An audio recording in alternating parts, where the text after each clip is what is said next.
안녕하세요 여러분, 새로운 영상에 다시 오신 것을 환영합니다. 오늘은 여러분께 완전히 새로워진 2024년형 현대 i30 페이스리프트 해치백을 소개해 드리려고 합니다. 이 영상에서는 정지 영상, 실내, 실외, 소재 품질, 기술 사양, 멀티미디어 시스템까지 모두 다룹니다.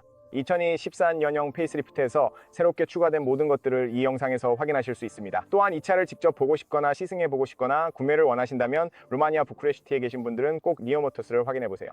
그곳에서 차량을 직접 보고 시승해보고 구매까지 하실 수 있습니다. 링크는 영상 설명란과 화면에도 남겨두겠습니다. 직원분들이 정말 친절해서 모든 것을 도와주실 거예요. 그러니까 꼭 한번 확인해보세요. 외관 디자인, 실내 디자인, 그리고 새로운 변화들에 대해 이야기하기 전에 먼저 이 차량에 대한 몇 가지 기술적인 정보와 데이터를 알려드리고 싶습니다. 그리고 가장 중요한 첫 번째 정보는 바로 제가 가지고 있는 버전과 가격이라는 걸 알고 있습니다. 제가 가지고 있는 버전은 1.5L TGDI 마일드 하이브리드 버전 하이웨이입니다.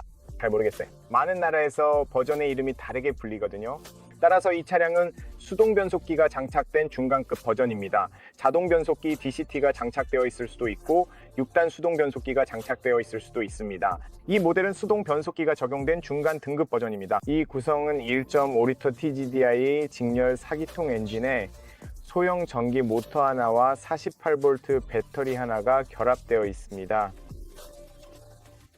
마일드 하이브리드 시스템이죠. 이 버전의 가격은 253유로입니다. 하지만 수동 변속기가 적용된 기본형의 시작 가격은 여기 네오 모터에서 모든 세금이 포함되어 88유로입니다. 하지만 그 경우 차량의 출력은 96마력에 불과하고 제가 지금 가지고 있는 이 버전은 140마력입니다. 이전, 즉 페이스리프트 전에는 160마력이었지만 EU 규제와 COE 배출량 문제 때문에 이제는 차량의 출력을 낮춰서 더 나은 배출가스와 어느 정도 더 나은 연비를 제공하게 되었습니다. 이 부분에 대해서는 물론 시승 영상에서 더 자세히 이야기할 예정입니다. 만약 1600유로를 더 지불하면 자동 변속기도 선택할 수 있습니다. 그 자동 변속기는 DCT 자동 변속기로 제공됩니다. 아마도 저도 그 차량을 리뷰할 예정이니 더 많은 정보를 보고 싶으시다면 계속 지켜봐 주세요. 그래서 제가 지금 가지고 있는 이 차량, 그리고 여러분이 보게 될 이 차량의 모든 옵션이 포함된 가격은 조금 이따가 자세히 설명드리겠지만 253유로입니다. 1.5L TGDI 가솔린 엔진 직렬 4기통, 140마력 253Nm 6단 수동 변속기입니다. 최고 속도는 시속 197km, 0에서 100까지 9.6초가 걸립니다. 트렁크 공간은 357리터이고 좌석을 완전히 접으면 최대 1 301리터까지 확장됩니다. 연료 탱크 용량은 50리터입니다. 차량의 무게는 304 14kg입니다. 연비는 약 5.5리터로 추정되며 COE 배출량은 약 126g입니다.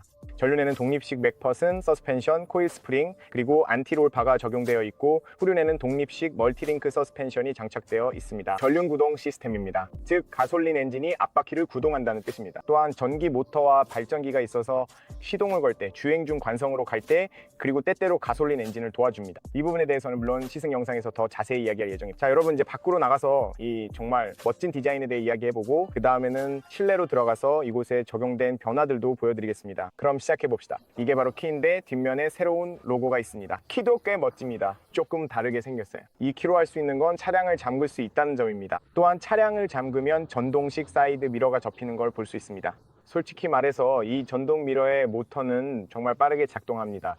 또한 트렁크도 열 수 있습니다. 트렁크에는 자동 리프트 게이트가 없지만 잠금 해제는 가능합니다. 그리고 이건 물리적인 기계식 키라서 시동 정지 버튼이 없습니다. 전통적인 방식으로 사용해야 합니다. 하지만 그 점이 저에게는 크게 불편하지 않았어요. 그 외에는 당연히 잠금 및 해제 기능이 있습니다. 그래서 차량을 잠그거나 열려면 반드시 키를 사용해야 합니다. 키리스 엔트리도 없고 시동 정지 버튼도 없으니 이 점을 꼭 염두에 두셔야 합니다. 무엇보다도 예전보다 훨씬 더 매력적으로 보인다는 점을 말씀드리고 싶어요. 온라인에서 차량에 적용된 변화들을 미리 봤었는데 이렇게 눈에 띄게 달라질 줄은 몰랐어요. 지금 후면을 보면은 테일램프가 LED 라이트로 되어 있습니다. 브레이크 등도 LED라서 확실히 더 멋져 보입니다. 아래쪽 범퍼도 완전히 달라졌고 훨씬 더 세련된 라인과 디자인을 가지고 있어요. 또한 지붕 위에는 블랙글로시 스포일러와 라디오 안테나가 있습니다. 정말 멋지고 흥미롭게 보입니다. 그리고 옆면으로 가면 새롭게 적용된 16인치 휠이 창문 주변에 크롬과 어우러져 꽤 멋지게 보입니다. 앞쪽으로 가면 V자 디자인의 방향 지시등과 LED 라이트, 하이빔, 로우빔이 보입니다. 전면에서 유일하게 LED가 아닌 라이트는 아래쪽에 있는 안개등뿐입니다. 보시면 알 수 있어요. 그리고 전면 그릴도 완전히 새롭게 디자인되었고 안개등이 위치한 하단 측면 부분도 마찬가지로 변경되었습니다. 그래서 이번 페이스리프트에서는 많은 변화가 있었고 외관의 미적인 변화뿐만 아니라 다른 부분도 달라졌습니다. 실내에서도 미적인 변화가 있었고 색상에도 변화가 있음을 볼 수 있습니다. 추가적인 구성과 새로운 색상들이 적용되어 차량이 훨씬 더 흥미롭게 보이게 합니다. 그리고 이 푸르스름한 색상은 차량에 정말 잘 어울립니다. i30에서 이 색상을 보는 건 처음인데 솔직히 정말 마음에 듭니다. 색상 조합과 차량에 적용된 변화들이 정말 멋지게 보인다고 생각합니다. 제가 기억하기로는 20이 800유로 정도밖에 안 하는데 이 정도면 꽤 괜찮은 차라고 생각합니다. 여러분은 어떨지 모르겠지만 저는 이 차가 정말 마음에 듭니다. 여기 앞유리에는 카메라가 장착되어 있습니다. 이 카메라는 교통속도 제한을 인식할 수 있고 차량이 차선 사이를 유지하도록 도와주는 등 다양한 안전 기능을 제공합니다. 물론 제가 가지고 있는 이 버전에는 모든 안전 기능이 포함되어 있지 않습니다. 예를 들어 이 차량에는 옵션이나 상위 트림에서 선택할 수 있는 하이웨이 드라이브 어시스트 1.5가 탑재되어 있지 않습니다. 어느 나라에 있느냐에 따라 현대는 항상 버전의 이름을 바꾸고 옵션도 변경합니다. 그리고 어느 나라에서는 각 나라마다 조금씩 다릅니다. 하지만 이 차는 오토파일럿 기능도 선택할 수 있습니다. 적응형 크루즈 컨트롤도 선택할 수 있고 이를 하이웨이 드라이브 어시스트 1.5라고 부르며 정말 멋지게 작동합니다. 이 차에는 그 기능이 없지만 긴급 제동, 차선 유지 보조, 경고 등 다양한 안전 기능이 탑재되어 있습니다. 그리고 물론 차량 내부에도 운전자 보조, 경고 등 여러 가지 기능이 들어 있습니다. 하지만 이 구성만으로도 꽤 괜찮다고 생각합니다. 저는 이 차의 외관, 특히 헤드램프가 정말 마음에 들어요. LED 라이트, 로우빔, 하이빔 모두 LED입니다. 주간주행등은 현재 방향지시등이 있는 동일한 위치에 들어오고 방향지시등을 끄면 그 자리가 주간주행등이 되는데 정말 멋지게 보입니다. 그러니까 디자인이나 전체적인 외관과 정말 잘 어울려요. 전면 그릴은 완전히 새롭게 디자인되었습니다. 블랙 글로시, 피아노 블랙 광택으로 훨씬 더 멋져 보입니다. 정말로 정말 멋져 보여요. 가운데에는 새롭게 디자인된 로고가 있고 아래쪽 범퍼 부분도 역시 완전히 새롭게 디자인되었습니다. 그리고 이쪽 측면에는 안개등이 있는데 안개등은 노란색 불빛이고 피아노 블랙 마감에 이쪽에는 크고 거대한 에어 인테이크가 있어서 공기가 이 안으로 들어갔다가 바퀴 주변, 새로운 휠 주변으로 빠져나가게 되어 있습니다. 그리고 전체적으로 전면부를 한번 보세요. 정말 멋지다고 생각해요. 이 새로운 디자인이 정말 멋져 보여요. 이제 휠로 넘어가 볼게요. 16인치 휠이 적용됐고 이번 페이스리프트에서 새롭게 선보이는 디자인입니다. 앞쪽에는 통풍 브레이크 디스크가 들어가 있고 뒤쪽에는 일반 브레이크 디스크가 적용되어 있어서 이 각도에서 확인하실 수 있습니다. 사이드 스커트 하단 부분에는 실제로 차량에 도장이 들어가 있지만 이 모서리 부분을 보호하기 위해 약간의 플라스틱을 덧댄 점이 마음에 들어요. 이런 부분이 시간이 지나면서 정말 중요해집니다. 조금 위쪽에는 차량과 동일한 색상의 사이드 미러캡이 있고 방향지시 등 LED 라이트도 있습니다. 그리고 여기 보시면은 미러가 꽤 크고 멋져서 시야 확보가 잘 됩니다. 이 부분은 우리가 실내에 들어가서도 확인해 볼 거예요. 여기 손잡이가 있는데 꽤 괜찮은 손잡이에요. 차량과 동일한 색상의 심플한 손잡이입니다. 도어의 품질도 좋은 편이고 뒷문도 마찬가지로 꽤 괜찮아요. 이 도어에서 제가 가장 마음에 드는 점은 차 안에 들어가서 문을 닫을 때 정말 기분 좋은 소리가 난다는 거예요.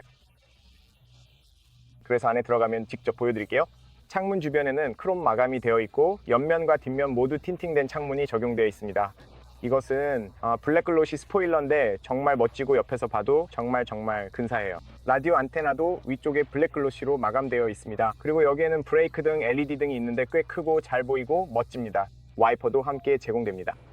조금 더 아래쪽에는 새로운 현대 로고가 있고 여기에 카메라가 들어가는 공간이 있습니다. 예전에는 이 위치였던 것 같은데 지금은 카메라가 아래로 옮겨졌고 번호판에는 LED 조명이 들어옵니다.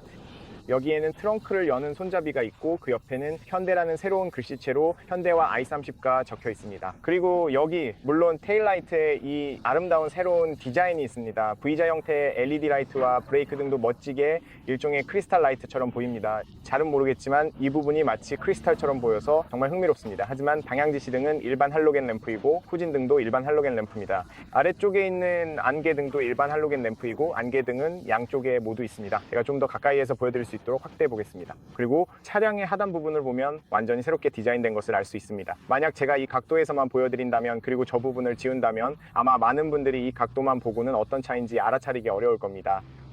어쨌든 꽤 멋집니다. 저는 이 뒷범퍼가 정말 마음에 들어요. 이 회색도 좋고 더 이상 진짜 배기구가 보이지 않아요. 배기구는 이 아래 어딘가에 있는데 오른쪽에서 볼 수 있습니다. 하지만 전체적으로 뒷범퍼 디자인이 꽤 멋지다고 생각해요. 여기는 연료 탱크 도어입니다. 그리고 이 연료 탱크 도어도 정말 고급스럽게 느껴집니다. 이제 보닛 아래에 뭐가 있는지 보여드릴게요. 여기서 그냥 이렇게 열면 됩니다. 아주 간단하죠. 가운데에서 아주 쉽게 열립니다. 맙소사 이건. 오 마이 갓, 너무 뜨거워요. 양손이 필요하겠어요. 이걸 어떻게 열어야 할지 모르겠네요. 양손을 써서 열어볼게요. 그리고 나서 보닛 아래에 뭐가 있는지 보여드릴게요. 좋아요, 해냈어요. 밖이 너무 더워서 거의 40도쯤 되거든요. 밖에서 만지면 차가 뜨겁게 달궈져 있고 당연히 수동 리프트 게이트라서 양손으로 겨우 열 수 있었습니다. 여기에는 터보 스마트 스트림즈 엔진이 들어가 있는데 1.5리터 직렬 4기통 140마력의 마일드 하이브리드 시스템이 결합되어 있습니다. 12V 배터리는 여기 있고 퓨즈 박스도 여기 있습니다. 여기는 에어 필터고 여기는 와이퍼 액, 그리고 여기와 저기는 냉각수, 저기는 브레이크용 액체가 있습니다. 이게 바로 이렇게 생겼습니다. 꽤 조용합니다. 저는 이 엔진이 정말 마음에 들어요. 저도 예전에 이 차를 운전해 봤는데 정말 괜찮은 구성이라고 생각합니다. 전체적으로 꽤 신뢰할 수 있는 좋은 엔진이에요. 네, 어쨌든 이렇게 생겼습니다. 여기서 열면 아주 간단하고 정말 좋습니다. 수동 리프트 게이트지만 한번 열면 정말 넓은 입구가 보입니다. 와, 정말 크네요. 그리고 제가 놀란 점은 아래쪽은 조금 좁은데 위쪽은 이 부분이 훨씬 더 밝고 정말 흥미롭게 보인다는 거예요. 이게 좀 독특한 트렁크 입구인데 어떻게 설명해야 할지 모르겠지만 정말 큽니다. 정말 큽니다. 어느 각도에서 봐도 꽤나 크다는 걸 알 수 있고 여기서도 좀 더 잘 보이게 보여드리고 싶어요. 입구에는 플라스틱이 약간 있습니다. 여기에는 평평한 바닥이 없습니다. 이 점을 참고하셔야 하지만 깊이는 약 15, 어쩌면 20cm 정도 됩니다.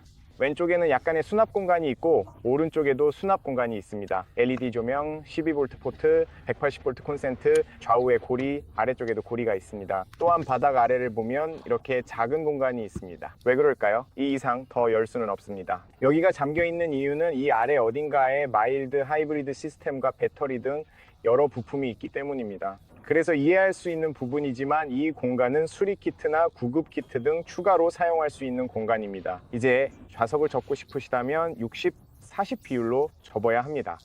하지만 좋은 점은 이렇게 가운데 부분만 따로 접을 수도 있다는 겁니다. 그래서 길고 작은 물건을 실으면서도 동시에 2명의 승객이 탈 수 있습니다. 이 점은 이 차에서 제가 정말로 마음에 드는 부분입니다. 좌석을 접고 싶으시면 이렇게 이 부분을 당기고 앞으로 밀면 바로 접힙니다. 여기 오른쪽도 마찬가지로 똑같이 접을 수 있습니다. 그게 전부예요. 그리고 여기에는 완전히 평평한 바닥이 아닙니다. 이렇게 아주 멋지게 기울어진 가장자리가 있어서 물건을 차 안에 밀어 넣을 때 도움이 되기 때문에 꽤 괜찮지만 완전히 평평한 바닥은 아닙니다. 하지만 글쎄요, 저는 오히려 이렇게 돼 있는 게 더 좋습니다. 왜 그런지 아세요? 여기서 추가 공간, 대략 5, 7cm 정도를 더 확보할 수 있기 때문입니다. 그래서 전체적으로 제 관점에서는 정말 실용적이고 이 차 크기, 이 등급의 해치백 치고는 충분히 그 이상으로 좋다고 생각합니다. 옆에서 보면 이게 문이고 개방되는 공간도 충분히 넓습니다. 여기서 바로 볼 수 있고 다시 한번 뒤쪽과 입구가 얼마나 큰지 그리고 아래쪽이 어떻게 생겼는지도 확인할 수 있습니다. 또한 다리 공간도 아래에서 볼 수 있는데 공간이 충분히 넉넉합니다. 변속기 터널도 그렇게 크지 않아서 다리 공간에 물건을 보관할 수도 있습니다. 여기 뒤쪽에는 한 장으로 된 큰 창문이 있고 창문을 내릴 수 있는 버튼이 있습니다. 만약 창문을 내리고 싶다면 거의 완전히 내릴 수 있어서 여기 2cm 정도만 남고 아주 넓은 입구가 생깁니다. 이 점이 정말 마음에 듭니다. 그 외에도 여기에는 부드러운 소재가 사용되어 있습니다. 이 가격대 차들 중에 윗부분에 부드러운 소재가 들어간 차가 얼마나 될지 모르겠네요. 여기에도 여기 모든 곳에 부드러운 소재가 사용되어 있습니다. 이 점이 정말 마음에 듭니다. 아래쪽에는 플라스틱과 약간의 수납 공간이 있는데 차 크기에 비해 꽤 넓어서 정말 유용합니다. 그리고 바로 여기에는 스피커가 있고 크롬으로 된 손잡이가 있는데 품질이 꽤 좋아 보입니다. 네, 전체적으로 문은 꽤 고급스럽게 느껴집니다. 입구도 꽤 넓은 편입니다. 입구 부분에도 플라스틱이 사용되어 있지만 차량의 입구 자체는 비교적 큽니다.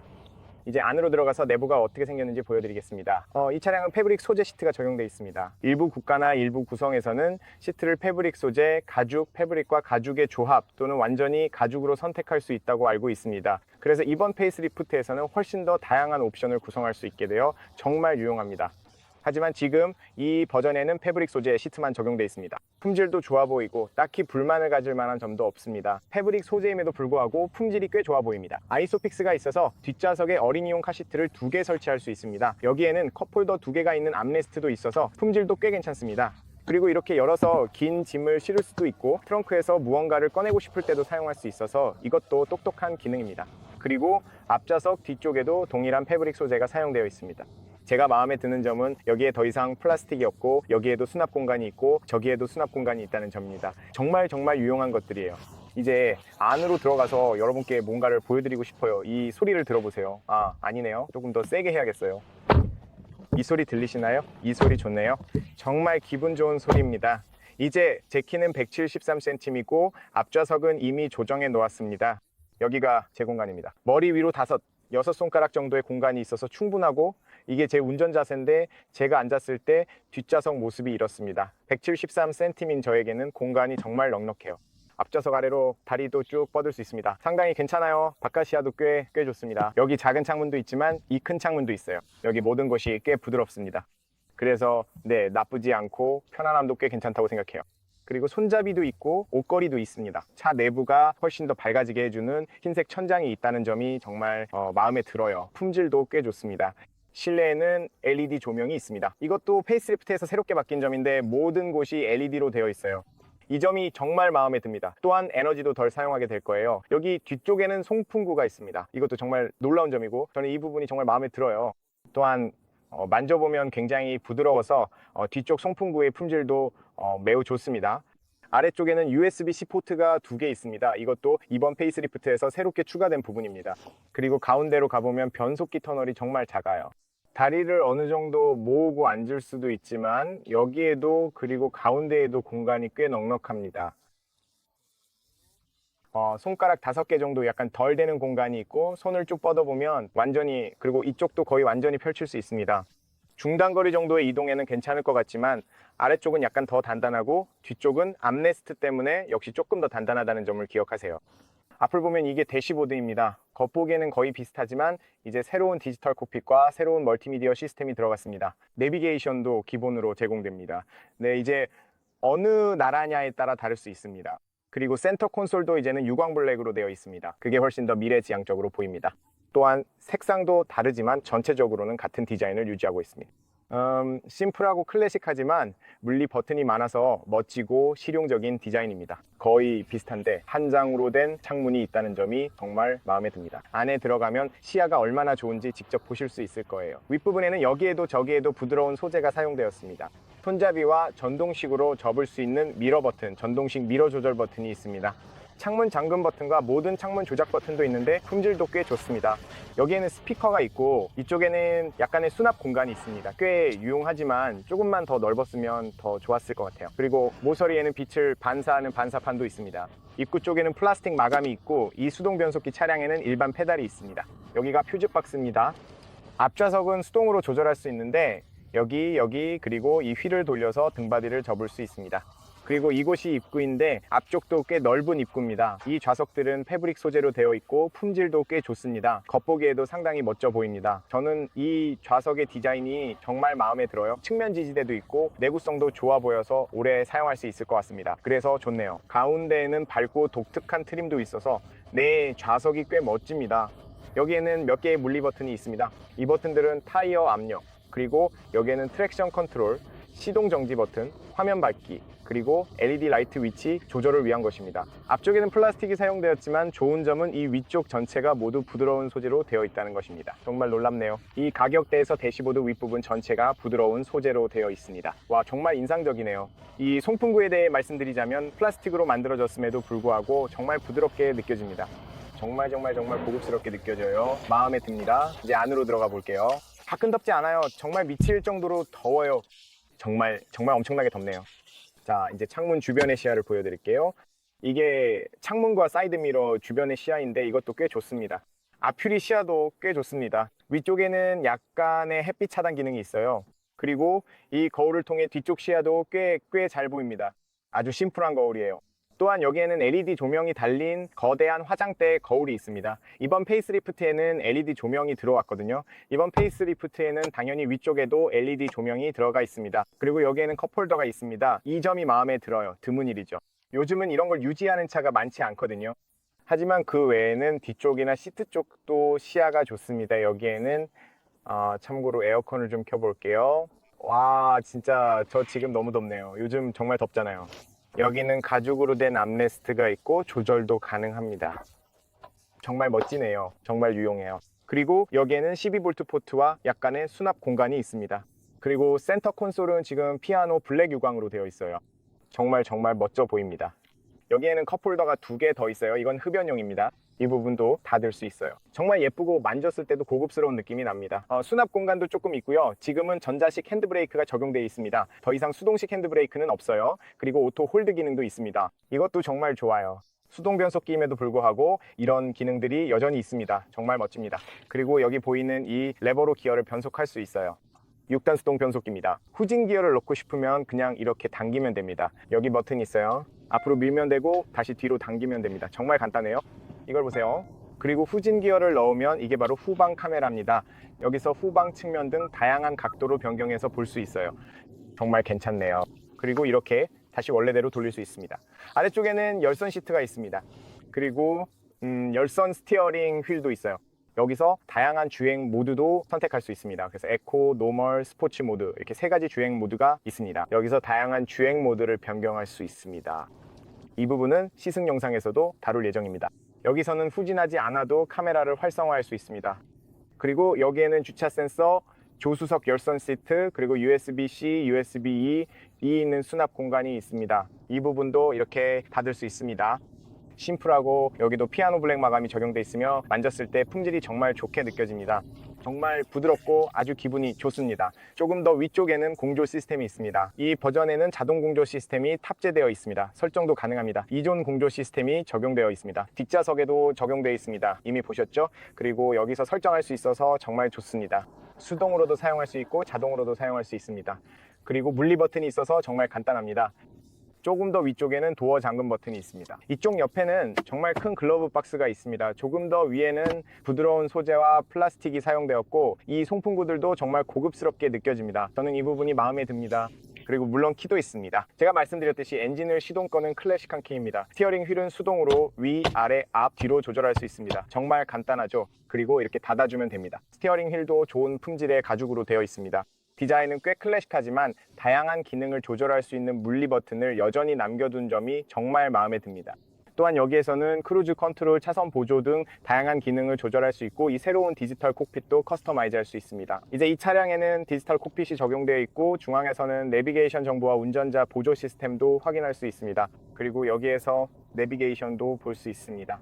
또한 연비와 주행 정보, 시간, 속도 등도 확인할 수 있습니다. 그래서 네, 꽤 멋지고 정말 괜찮아요. 그리고 주행 모드를 바꿀 때마다 이 그래픽도 함께 바뀝니다. 오른쪽에는 10.25인치 내비게이션 디스플레이가 있습니다. 개인적으로는 이 화면이 운전자 쪽으로 약간 기울어져 있었으면 좋겠어요. 지금은 거의 정면을 보고 있어서 그렇게 되면 훨씬 더 편리할 것 같아요. 하지만 화면이 크고 보기에도 좋으며 반응 속도도 매우 빠릅니다. 오른쪽에서 다양한 정보를 볼 수 있다는 점이 마음에 들어요. 그래서 여기 오른쪽에서 여러 가지 정보를 볼 수도 있고 아니면 이렇게 완전히 닫아서 가운데 지도만 볼 수도 있습니다. 이 지도는 현대에서 제공하는 최신 지도입니다. 그리고 목적지를 설정하면 아주 빠르게 로딩된다는 점이 마음에 들어요. 그리고 바로 그곳으로 안내받을 수 있습니다. 그래서 그게 멋진 점이에요. 홈 화면으로 다시 돌아갈 수도 있습니다. 이게 홈 화면이고 이런 식으로 사용할 수 있어요. 여기에는 폰 프로젝션 기능도 있습니다. 물론 애플 카플레이나 안드로이드 오토를 연결할 수 있지만 케이블을 사용해야 합니다. 여기 주변에는 공조 시스템 설정도 있어서 변경할 수 있습니다. 그리고 라디오, 발렛 모드, 미디어, 조용한 모드, 블루링크 기능도 있습니다. 블루링크 앱에 차량을 연결할 수 있어서 내 차가 어디에 있는지 확인하고 위치를 찾거나 다양한 설정을 변경할 수 있습니다. 여기서 설정에 들어가서 차량 메뉴로 이동하면 차량의 모든 안전 기능을 확인할 수 있습니다. 그리고 여기에는 전방 충돌 경고, 긴급 제동, 차선 안전 보조, 속도 제한, 경고 방식 등 가장 중요한 설정들이 포함되어 있습니다. 운전자 주의 경고, 운전자 안전, 그리고 일부 주차 안전 기능들도 있습니다. 그 다음에는 계기판 메뉴가 있어서 여기서 밝기나 카메라 설정을 변경할 수 있습니다. 그리고 클러스터 테마도 있습니다. 여기서 클러스터 테마를 변경할 수 있습니다. 그리고 요즘 출시되는 다른 현대차들과 거의 비슷한 방식입니다. 그래서 이 모든 설정을 한 곳에서 할 수 있어서 정말 유용합니다. 여기는 공조 설정, 조명 설정, 그리고 도어 설정, 잠금 등과 같은 기능들이 있습니다. 그리고 편의 기능들도 있습니다. 그래서 꽤 괜찮다고 할 수 있겠네요. 정말로 꽤 좋은 것 같습니다. 그리고 물론 사운드 설정도 있는데 여기에는 프리미엄 사운드 설정, 이퀄라이저, 위치, 운전자 안내, 라디오 및 소음, 운전자 보조 시스템, 그리고 기기 연결 등이 있습니다. 또한 일반 설정에서는 시스템 정보, 날짜와 시간, 언어, 키보드, 단위, 미디어 설정 등 모든 항목을 확인할 수 있습니다. 다른 차량들과 마찬가지로 꽤 단순하다고 할 수 있지만 동시에 꽤 복잡하기도 합니다. 이 차의 신형 투싼이나 더 비싼 신차들에 적용된 것과 동일한 멀티미디어 시스템을 사용한 것은 꽤 좋은 점이라고 생각합니다. 여러분, 거의 모든 것을 보여드린 것 같아요. 이 영상에서 모든 내용을 다 다룬 것 같습니다. 물론 따로 차량을 운전하는 영상을 올릴 예정입니다. 그러니 그 영상을 확인하셔서 도로에서의 주행, 수동 변속기, 자동 변속기가 어떻게 작동하는지 보시기 바랍니다. 여러분이 이 차에 대해 감을 잡으실 수 있도록 모두 운전해 볼 예정입니다. 하지만 솔직히 말해서 이 가격대에 이 정도로 좋은 차가 있다는 것과 다양한 기능이 탑재되어 있다는 점에 꽤 놀랐습니다. 그래서 꼭 한번 확인해 볼 가치가 있다고 생각합니다. 차를 보고 싶거나 시승해 보고 싶거나 구매를 원하신다면 나요 모터스를 확인해 보세요. 설명란과 화면에도 링크를 남겨두겠습니다. 그분들은 정말 친절하세요. 여러분 꼭 한번 확인해 보세요. 시청해 주셔서 정말 감사합니다. 좋아요, 공유, 구독 잊지 마세요. 정말 감사드립니다. 질문이 있으시면 아래 댓글로 남겨주세요. 여러분 항상 안전하시고 다음 영상에서 또 뵙겠습니다. 안녕히 계세요.